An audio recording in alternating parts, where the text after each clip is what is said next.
दोस्तों, मैं ये सोचता हूं, मैं ये मानता हूं कि हम बहुत भोले हैं। क्या आप ये सोचते हैं? हम बहुत भोले हैं इसलिए कि हम देश को महफूज रखने के लिए, देश की हिफाजत करने के लिए हम आतंकवाद से लड़ते रहे, देश की सुरक्षा करने के लिए हम माओवाद से लड़ते रहे, नक्सलवाद से लड़ते रहे। लेकिन हमें पता ही नहीं चला कि हमारे लिए, देश के लिए सबसे ज्यादा खतरा उन आतंकवादियों से नहीं, उन नक्सलवादियों से नहीं, हमारे देश के लिए सबसे ज्यादा खतरा उन गद्दारों से है, उन देशद्रोहियों से है जो भारत मुर्दाबाद के नारे लगाते हैं, जो हमारे देश में रहते हुए भी तिरंगे को जलाते हैं। कोई बोलता है अफजल हम शर्मिंदा है, तेरे कातिल जिंदा है।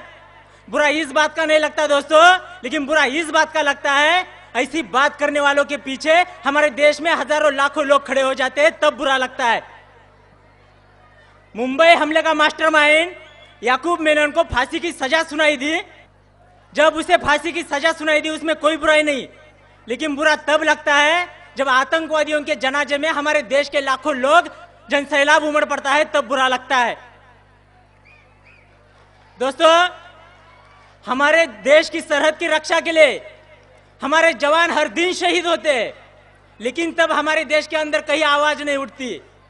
लेकिन जब हिंदुस्तान की सेना पाकिस्तान में जाकर सर्जिकल स्ट्राइक करती है, तब वही हमारे देश के हजारों लोग हमारे सेना के पास सर्जिकल स्ट्राइक के सबूत मांगते हैं, तब बुरा लगता है।